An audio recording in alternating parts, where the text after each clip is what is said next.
प्यारे बच्चों, आज की इस वीडियो में हम कक्षा 10वीं के 5th chapter exercise 5.3 question number 4 से स्टार्ट करते हैं। प्यारे बच्चों, फोर्थ क्वेश्चन में हमारे पास दिया हुआ है 636 योग प्राप्त करने के लिए एपी 9, 17, 25 अप टू सॉन के कितने पद लेने चाहिए।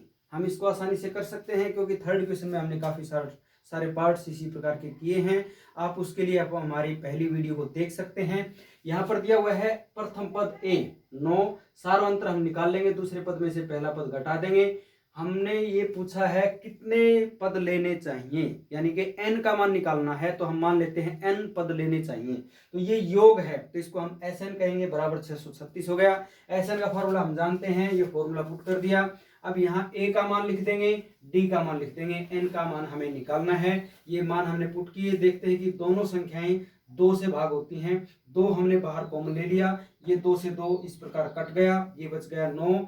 अंदर यहाँ 2 को 8 को 4 2 से भाग करेंगे तो ये 4 बच जाएगा। 4 को अंदर गुना करेंगे तो 4n घटा 4 ये हो जाएगा। 9 में से 4 गया 5, बाहर n से गुना करेंगे 5n, और फिर 4n बच गया, n से गुना होगा तो 4n की 2।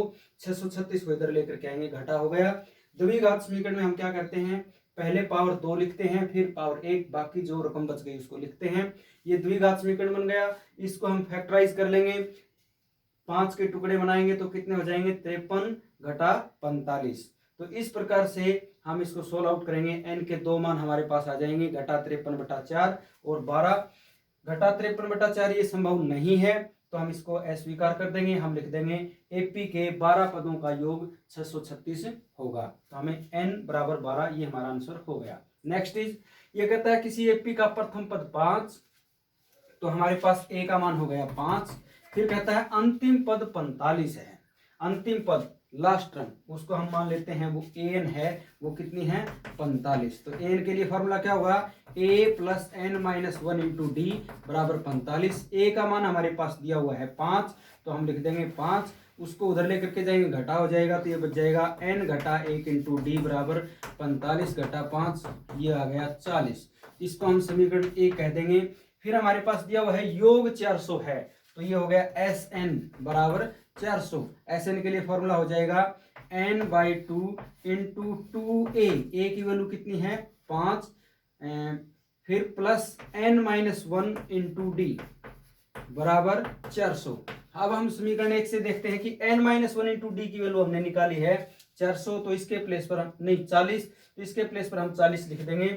ये 2 हम उधर लेकर के जाएंगे, गुना हो जाएगा n इंटू 2×5 10 जमा n घटा 1 इंटू डी, इसके प्लेस पर हम 40 लिख देंगे, बराबर ये 2 उधर गया, इससे गुना हो गया, 400 दूनी 800, ये हो जाएगा। n बराबर 10 और 40 50, 50 को उधर ले जाएंगे, ये इसको भाग करेगा, डिवाइड में आ जाएगा, 1 0 से 0 कट जाएगी। अब हम इसको काट देंगे, 5 एकम 5, 5 6 30, n का मान आ गया 16। n के मान को हम समीकरण नंबर 1 में रख देंगे, हमारे पास d का मान आ जाएगा, ये हो जाएगा 1 में n का मान रखने पर, n बराबर 16 रखने पर ये हो जाएगा 16 घटा 1 कितना बन गया 15d, ये हो गया 15d बराबर 40। तो d का मान आ जाएगा 40/15। इनको हम काट देंगे, 5 दिया 15, 5 8 40, तो d का मान आ गया 8/3। तो इस प्रकार हम पदों की संख्या हो गई n 16 और सार्वंतर d उसका मान आ गया 8/3। 10th क्वेश्चन में हमारे पास कहा गया है कि दर्शाइए कि a1 a2 up to an से एक एपी बनती है यदि an नीचे दिए अनुसार परिभाषित है। an पहले ये वैल्यू दी, सेकंड पार्ट में ये दिया हुआ है, कहता है साथ ही प्रत्येक स्थिति में प्रथम 15 पदों का योग ज्ञात कीजिए। तो हमारे पास पहले पार्ट में जैसे कि हम देखेंगे an का मान दिया हुआ है 3 जमा 4n, तो हम n के स्थान पर n बराबर 1, फिर 2, फिर 3 ऐसे रखने पर हम देखते हैं इसका मान क्या आता है।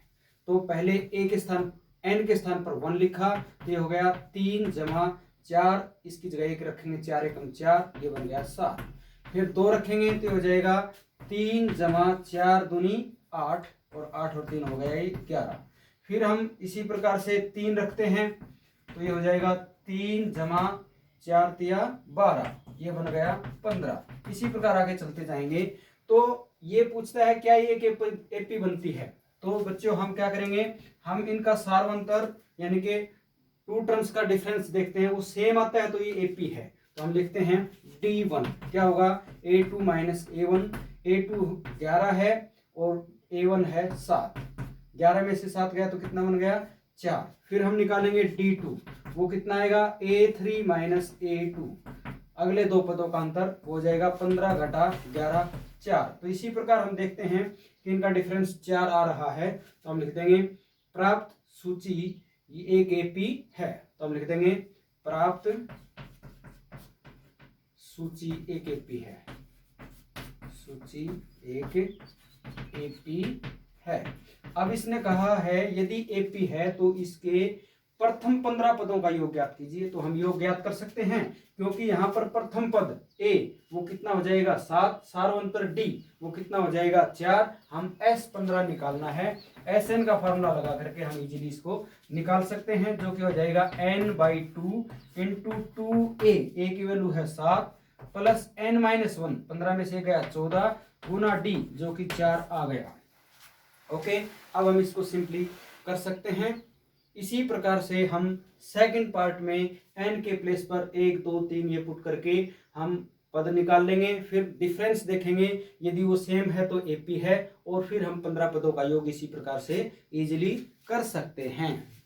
11th क्वेश्चन में हमारे पास दिया हुआ है यदि किसी AP के प्रथम n पदों का योग 4n घटा n की 2 है तो इसका प्रथम पद अर्थात S1 क्या है, प्रथम दो पदों का योग क्या है, इसी प्रकार तीसरे 10वें और 9वें पद ज्ञात कीजिए।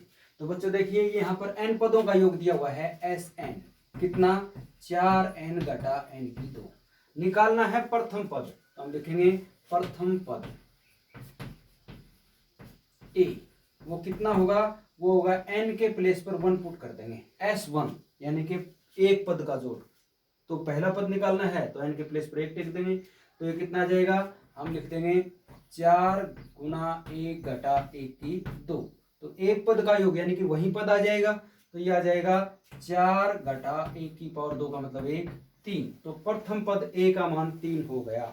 फिर कहता है दो पदों का योग क्या है, तो n के प्लेस पर हम 2 रख देंगे, तो कितना आ जाएगा, दो पदों का योग आ जाएगा, ये हो जाएगा 4 गुना 2 घटा 2 की 2, 4 दूनी 8 में से 4 गया तो 4, ये दो पदों का योग आ गया।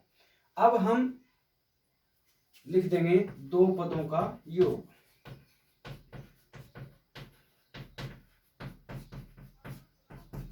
तो ये एक आंसर हमारा बन गया, दूसरा ये हो गया। अब कहता है इसी प्रकार तीसरे 10वें और 9वें पद ज्ञात कीजिए, तो इसको हम जनरली जैसे हम क्वेश्चंस निकालते हैं उसी फॉर्म में अब मैं चेंज करता हूं।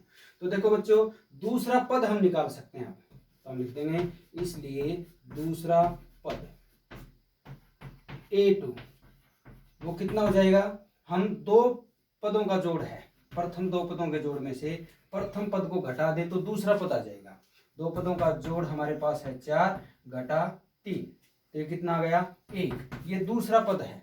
अब दूसरा पद कितना है 1, पहला पद है 3, तो हम सार्वंतर निकाल सकते हैं, हम लिख देंगे सार्वंतर D, इसके लिए फॉर्मूला हो जाएगा A2 माइनस A1, A2 कितना है 1 और A1 था 3, तो ये कितना आ गया घटा 2। इस प्रकार से हमने सार्वंतर निकाल लिया। अब तीसरा पद निकालना है A3, अब हम लिख देंगे तीसरा पद A3, ये हो जाएगा A जमा 2D, A का मान हमने निकाला 3 जमा 2 गुना D का मान हो गया घटा 2, ये आ जाएगा 3 घटा 4 यानी कि घटा 1। इसी प्रकार 10वें पद को हम निकाल देंगे, A10 बराबर A जमा 9D, A और D के मान पुट कर देंगे। इसी प्रकार 9वें पद को हम निकाल देंगे A plus n-1 into D। Okay, next part के लिए यस स्टूडेंट्स, और 12th क्वेश्चन इज, ये कहता है ऐसे प्रथम 40 धन पूर्णांकों का योग ज्ञात कीजिए जो 6 से विभाज्य हैं। तो 6 से विभाज्य कौन सी संख्याएं होंगी, हम लिख देंगे 6, 6 दूनी 12, 6 3 18, इस प्रकार से लिख देंगे। तो यहाँ पर प्रथम पद 6 हो गया, सार्वंतर क्लियरली 6 आएगा, क्योंकि हम देखते हैं कि इनमें डिफरेंस 6 का ही चलता जाएगा, 6 की टेबल है ये। और प्रथम 40 धन पूर्णांकों का योग निकालना है, तो इसका मतलब n का मान हो गया 40, हमें S40 निकालना है। आप इजीली निकाल सकते हैं इसको, मैंने सोल्व आउट भी कर दिया है।